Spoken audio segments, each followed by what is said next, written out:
Je vais vous montrer une vidéo d'un titre que j'ai trouvé marrant. Tiens, c'est un titre de Jean Messia du 22 mars. Téléspectateurs vigilants, bonjour Arcom. L'émission C'est à vous sur France 5 et chaque soir en roue libre pour diffuser la haine de la France. Je vous laisse apprécier cet extrait où l'on prétend que sans la langue arabe, le français n'existerait pas, qu'il n'y aurait aucun grand remplacement mais un grand enrichissement. Okay. Faut-il rappeler que ce fait qu'un homme gauchiste qui est France 5 est financé par des Français qui en ont assez que leurs impôts servent à leur mentir et à les insulter. Là encore, aucun contradicteur sur le plateau, les intervenants se renchérissant les uns sur les autres dans une dérive anti-française abjecte. Bon, on va voir la vidéo, ok? On va voir la vidéo. Qui dure 3 minutes. Ah mince, c'est une vidéo de France 5, donc je vais juste vous laisser le son et je vais vous cacher l'image, ok? Je vais vous mettre des sous-titres par-dessus pour que ce soit plus facile à suivre. On va le mettre en 1,25. Comment il s'appelle ce mec déjà? Jean-Pierre Cohen, non? C'est un animateur sur C'est à vous. Je ne sais plus comment il s'appelle. Dans la langue française, c'est plus qu'un enrichissement, c'est-à-dire que c'est un apport indispensable. Spéciale dédicace pour nos amis théoriciens du fameux grand remplacement. La langue française doit beaucoup plus à la langue arabe qu'à la langue gauloise. Et oui, il y en a que ça dérange. Parce qu'il y en a qui sont par le grand remplacement et moi je parle du grand enrichissement. Et c'est comme ça que ça se passe. Et puis la langue française, français, ça vient d'une tribu allemande, figurez-vous, de l'autre côté du Rhin. Donc moi, je suis un prof, hein, donc j'essaye de raconter des histoires, mais histoires vraies. Je peux avoir le spleen. Bon là je parle en anglais, mais on est du côté de Baudelaire. Oui. Je peux avoir le cafard, c'est un mot arabe. Je peux avoir les idées noires, ça c'est très français. Et je peux avoir depuis peu avec les jeunes le seum. Ce que vous imaginez dans votre livre, c'est qu'un soir, un grand débat de deuxième tour, tous les mots dits immigrés se mettent en grève. Ben oui, parce qu'on n'arrête pas de les engueuler. Voilà. Donc on dit, vous êtes rien, vous piquez le pognon, vous piquez le machin, vous piquez le pain. Donc il dit, bah, plus rien. Plus rien. Ne reste plus que des mots de pure origine gauloise et va te débrouiller pour faire un débat avec boue, glaive, cervoise, tonneau, rouge et sapin. Par Belgeloun, quel est le mot français d'origine arabe que vous préférez dans notre langue? Ah, ben, il y en a beaucoup. J'aime beaucoup Azur, à cause de mon armée, Amiral, et puis le zéro. Voilà, 3 mots qui viennent de l'arabe. Qu'est-ce que vous diriez par exemple d'une orangeade avec un sorbet arrosé de sirop, ou alors d'un kawa sans sucre, juste après vos aubergines, sans en mettre bien sûr sur votre jupe de coton, votre gilet de satin, ou bien votre gabardine? Assis sur un sofa. Ah oui. Tous les mots que nous venons de prononcer et en jouant la guitare viennent de l'arabe. Les mots arabes dans la langue française, c'est plus qu'un enrichissement, c'est-à-dire que c'est un apport indispensable. C'est indispensable. Sans ces mots arabes-là, il y a plein de choses qu'on ne pourrait pas nommer. Il n'y a pas d'équivalent à algèbre, à zénith, chiffre, exactement, magasin, et ce qu'on peut imaginer. Chimie, et alors, il y a des mots magnifiques. Par exemple, amiral. Amiral, c'est Émir al-Bar, c'est-à-dire le chef de la mer. C'est quand même magnifique. Ah oui. Je pense par exemple au mot Maboul, qui est un mot arabe, qui veut dire la folie. Une fois qu'il est passé par Léo Ferré en 1962, c'est un mot vraiment littéraire et très beau mot, et qui change de nature. Et ça, c'est quelque chose de très important. En gros, il y a à peu près 60 mots d'origine vraiment gauloise. Mais même avant les Gaulois, il y avait des gens qui arrivaient avant. Donc au fond, on peut dire que tous les mots de la langue française sont des mots immigrés. On part sur le marché, eh bien on prend de l'estragon, ça sent le midi, mais c'est un mot arabe. On va prendre aussi des artichauts. Mais les artichauts, on m'a toujours dit que ça venait de Bretagne. Ben oui, mais c'est un mot arabe comme le caban d'ailleurs. Le caban est un vêtement qui vient d'arabe, certes il se porte maintenant plutôt en Bretagne. Et on peut continuer comme ça avec le potiron, avec d'autres... L'abricot. Lettre B, je trouve, la bougie. On pourrait faire tout l'alphabet. Hein. On va compter jupe, par exemple, comme un mot arabe. On a raison. Mais jupon, juponnier, juponard, mini-jupe, on a rapidement développé la chose beaucoup plus qu'on ne le croit. Et je ne peux pas dire autre chose qu'orange. Je ne peux pas dire un autre mot que matelas, que gabardine, que caban. C'est vraiment quelque chose de typé. Il y a des mots qui sont totalement intégrés, comme ceux que je viens d'évoquer, magasin, artichaut, épinard, par exemple. Ensuite, il y a les mots qui sont savants et qui nous viennent de Cordoue, en grande partie, en tout cas d'Avicenne, Averroès et autres grands philosophes. Et je pense à, par exemple, algèbre, beaucoup de mots commençant par al, aussi algorithme. Punaise, le fait qu'ils osent diffuser ça sur des chaînes françaises, des services publics français, ça vous donne une idée de à quel point ils considèrent que les Français sont plus courts. Parce que c'est quoi le rapport entre le fait que dans la langue française, il y ait des mots arabes, certainement, je veux bien les croire sur parole, et le fait qu'il faille accepter de côtoyer des gens qui considèrent que certains textes de leur religion disent qu'il faut crime paille des captives. Je ne sais pas. En quoi le fait que dans la langue française, il y ait des mots arabes, fait qu'on doit accepter des populations qui sont surreprésentées dans les prisons à 70%. Je ne sais pas. C'est quoi le rapport, en fait? Ici, ils diffusent ça, c'est qu'ils estiment qu'il y a un pourcentage suffisant de Français qui adhèrent à ce genre de discours. C'est à quel point ils considèrent que les Français sont un peu cons, quoi. C'est peut-être vrai, je ne sais pas. Mais en tout cas, ils sont prêts à investir de l'argent pour diffuser ce genre de message. C'est assez incroyable, quand même, non? D'ailleurs, la personne qui dit que dans les prisons, il y a 70% de musulmans, ce n'est pas moi, hein. C'est le recteur de la mosquée de Paris. Recteur, mosquée, Paris, prison, musulmans, 70%. Le recteur de la mosquée l'a dit lui-même dans une vidéo. Je vais la diffuser. J'ai insisté auprès des autorités, que ce soit le ministère de la Santé, que ce soit le président de la République, pour leur dire qu'il fallait avoir des aumôniers musulmans dans les hôpitaux, dans les prisons. C'est capital pour notre communauté. Et cela doit être entendu parce que le bénévolat a ses limites. Il faut absolument aujourd'hui que ces aumôniers, la fonction d'aumônier, elle doit être valorisée. Il faut véritablement, moi je l'ai dit sans forfanterie, il faut vraiment un plan Marshall. Aujourd'hui, il faut un budget parce que c'est là où la laïcité trouve, je dirais, ses frontières puisque l'État s'implique dans l'aumônerie, que ce soit l'aumônerie hospitalière, des prisons et des armées, où il y a des rémunérations pour certains postes budgétaires, mais il faut développer et augmenter ces budgets pour permettre à des personnes qui ont envie véritablement d'accompagner les autres, d'avoir un diplôme, d'avoir un salaire, d'avoir vraiment un plan de carrière qui permet à ces gens qui sont pleins de dévouement. Mais qui aujourd'hui, vous savez, moi j'ai des aumôniers des prisons qui viennent me voir et qui me disent, chaque jour, de ma poche, je paye 200 km d'essence.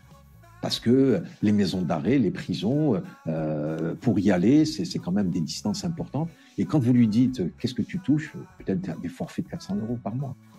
C'est pas normal. Il faut absolument que si on veut encadrer notre communauté, c'est à travers cela. On sait très bien aujourd'hui que les prisons, on dit à 70-80% de musulmans. Ben, c'est à nous, aujourd'hui, de faire ce travail et d'aller les assister, les aider, parce que c'est des moments de la vie où ils ont trébuché pour des raisons diverses et variées. Vous savez, à les prisons, il n'y a pas que des criminels, il y a des gens qui ont commis des crimes ou des délits, soit par nécessité, soit de manière peut-être involontaire ou qu'ils regrettent. Ben, il faut les accompagner. Il faut qu'on leur permette cette possibilité de revenir au sein de la société. Incroyable, n'est-ce pas? 10 à 15% de musulmans en France remplissent à 70-80% les prisons. Je ne sais pas. C'est assez bizarre quand même, non? Cette population qui a l'air assez criminogène. Et parce qu'il y aurait quelques mots de la langue arabe utilisés aujourd'hui en France, dans le français, il faudrait faire venir ces gens-là sans aucune sélection, en nombre illimité. Et c'est quoi ces conneries, franchement? Je ne vois pas le raisonnement, quoi.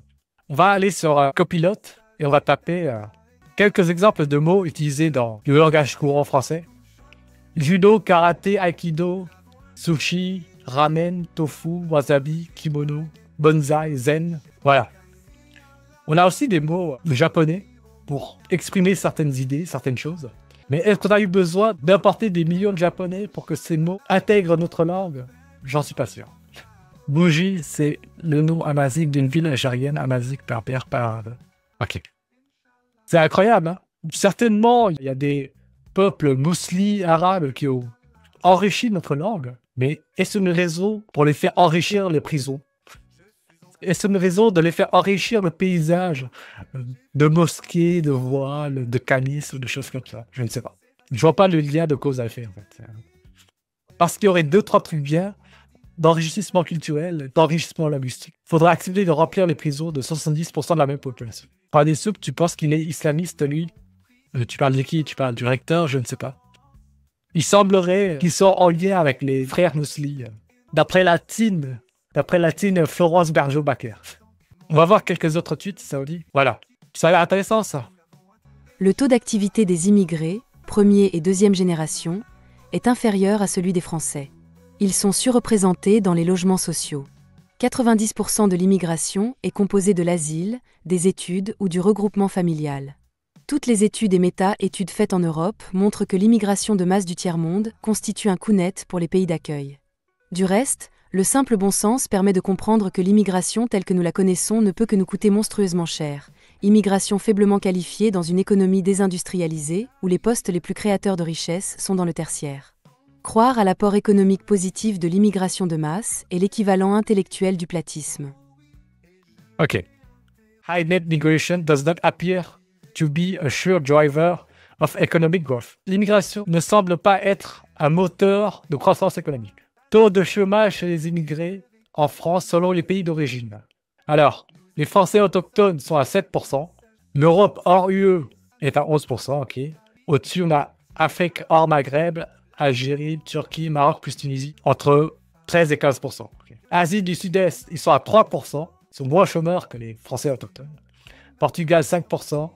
Espagne plus Italie, 5%. Okay. Il y a les bonnes et les mauvaises immigrations en termes de chômage et activité. Et là, c'est quoi? Immigrés et descendants d'immigrés, en particulier extra-européennes, sont très surreprésentés parmi les inactifs et les chômeurs. Autochtones, c'est en bleu. Violet, c'est les immigrés ou descendants d'immigrés européens. Et en rose, c'est les immigrés ou descendants d'immigrés européens. C'est la même chose. Je pense qu'il voulait dire extra-européens, mais... Ouais, bref. Beaucoup d'inactifs chez les extra-européens. L'immigration, une chance pour l'économie. Pourcentage de prestations sociales dans les revenus. Chez les non-immigrés, c'est 7%. Chez les immigrés européens, c'est 7%. Chez les immigrés nuits, c'est 22%. Pourcentage de locataires en HLM. Les nuits sont 47%. Les non-immigrés sont 15%. Bon, bref, voilà. Est-ce que le fait qu'on utilise des mots comme amiral, des mots arabes dans la langue française, contrebalance ce non-apport économique? Je ne sais pas. La chance. La grande majorité des mots dits arabes sont berbères, perses, turcs, grecs, araméens et turcs. Certainement. Du coup, tu penses que la France va finir comme un Brésil dominé par une élite blanche, étant donné que l'immigration ne risque pas de s'endiguer de sitôt? Je ne sais pas. Je ne sais pas. Une volonté politique pourrait inverser la tendance. Pourrait, peut-être. Faut voir en 2027. Mona Lisa écrit « Certaines prévisions envisagent que l'Inde première et le Mexique seront dans le top 5 des économies mondiales en 2100. » C'est pas contradictoire avec le clip. Je ne sais pas. Franchement, je n'ai pas l'avis là-dessus sur ces prédictions. Il faudrait voir quelles sont les raisons qu'ils invoquent pour exprimer ces prévisions, ces prédictions. Je ne sais pas. Bon, bref. Donc, ça fait 1h40 qu'on est en stream. On en reste là pour ce soir, si ça vous dit. On se dit à très bientôt dans une semaine, je pense. Ou peut-être avant. Pour un autre stream sur l'intelligence ou des études comme ça. Merci à tous d'avoir participé. Merci à Mona Lisa, merci à Reda Valira qui est kabyle algérien d'origine européenne. Merci à There is Peace at Hand. Ok. Merci à Alex Tiger, merci à tous les autres. Je ne sais pas, Mona Lisa, sur cette prévision. Faudrait voir leurs arguments, je ne sais pas. Peut-être qu'ils parlent d'intelligence artificielle dedans ou de population, je ne sais pas. 100 fois 0,9 plus 85 fois 0,1. QI moyen en France. Ah, Alias a calculé le QI moyen en France à partir des proportions de neige de nuit. Effectivement, ça fait 98,5. Bon, on va terminer par une chanson de Hadith, ok? Et on va fermer le stream. Merci à tous d'avoir été là. Merci pour votre attention et votre temps. On va terminer en chanson. Mon enfant ne me ressemble pas. Un bidon va voir le messager avec des questions à poser. Ma femme a accouché ce jour-là d'un petit garçon noir, pourquoi? Je ne reconnais pas ce bébé. Je soupçonne que ce n'est pas de moi. Le doute commence à m'envahir. Dis-moi, que dois-je en conclure? Le messager d'Allah lui a répondu: est-ce que tu as des chameaux? Le bédouin lui a alors dit que oui. Le prophète a demandé: de quelle couleur sont-ils? L'homme répondit qu'ils sont rouges. Le prophète demanda si certains sont gris. Il lui confirma que oui. Le messager d'Allah lui posa la question: d'où viennent les gris selon toi? Le bédouin dit alors: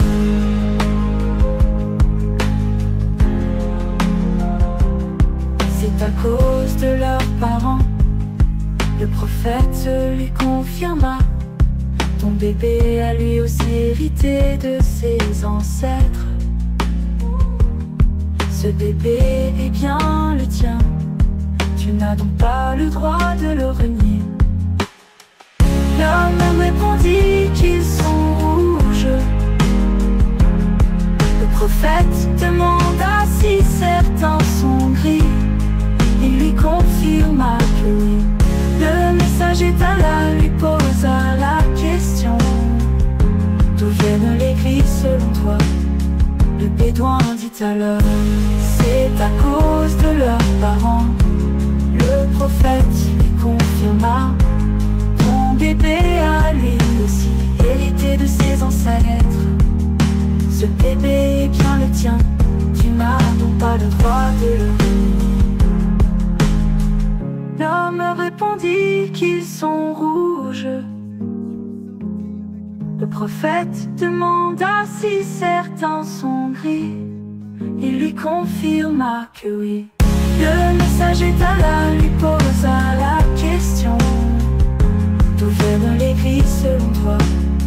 Le bédouin dit alors. Le bédouin dit alors. Le bédouin dit alors. Le bédouin dit alors.